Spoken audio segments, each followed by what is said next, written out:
ఒక 300 సంవత్సరాల క్రితం గురుకుల వ్యవస్థలు ఉన్న సమయంలో, అంటే ఈనాటి బ్రిటిష్ విద్యా విధానం లేనటువంటి సమయంలో మనకి ఈ రామాయణము పాఠ్యగ్రంథంగా ఉండేది.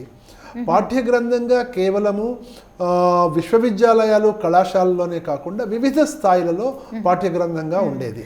అంటే మరి పాఠ్యగ్రంథంగా విశ్వవిద్యాలయాల్లో ఉండేది అంటున్నారు కదా, అలా పాఠ్యగ్రంథం ఉండడానికి దానికి ఏమైనా కొన్ని లక్షణాలు ఉంటాయా? తప్పకుండాను.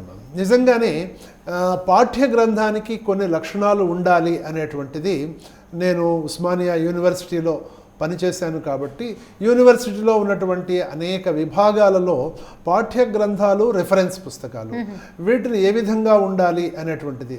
అలాగే ఈనాడు విద్యార్థులు ఎక్కువ డిస్టెన్స్ విద్యా విధానం ద్వారా చదువుకుంటారు. వారు ప్రతిరోజు కళాశాలకు వెళ్లకుండా డిస్టెన్స్ విద్యా విధానంలో వారు ఇచ్చినటువంటి ఆ పుస్తకాలని ఆధారంగా ఆ పుస్తకాలను తయారు చేయడానికి ఒక కోడ్ ఉంది. అది ఎలాగంటే, ముందు ఒక పాఠము తెలియాలి అంటే ఆ పాఠం యొక్క మొట్టమొదట టైటిల్ అంటాం కదా, ఆ విధంగా శీర్షిక ఉండాలి. పాఠము రాసినటువంటి వ్యక్తి పేరు ఉండాలి.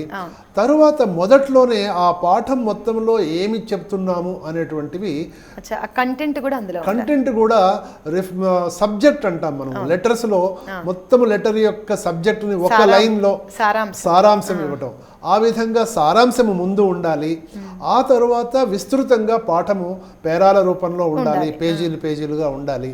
అది ప్రతి పారాగ్రాఫ్కి ఇంకొక పారాగ్రాఫ్కి మధ్యలో అనుబంధంగా ఒక పారాగ్రాఫ్ చివరలో ఏ విషయాన్ని గురించి పూర్తి చేస్తామో ఆ విషయాన్ని గురించి తర్వాత పారాగ్రాఫ్లో ప్రారంభమవుతుంది. అలాగే ఒక చాప్టర్లో ఏ విషయాన్ని గురించి పూర్తి చేస్తూ ఉంటామో ఆ చాప్టర్ నుంచి తర్వాత భాగంలోకి వెళ్ళటము సులువుగా వెళ్తూ ఉండాలి. దానికి కనెక్షన్ ఉండాలి అంటూ ఉంటాం. ఇవన్నీ ఉంటేనే అది చక్కటి పాఠ్యగ్రంథం కానీ లేక రిఫరెన్స్ బుక్ అని కానీ పిలువబడుతుంది. అలాగా రామాయణానికి రెండు విధాలైనటువంటి, ఒకటి పాఠ్యగ్రంథంగా, ఇంకొకటి పారాయణ గ్రంథంగా కూడాను రెండు రకాలైనటువంటి అర్హతలు ఉన్నాయి.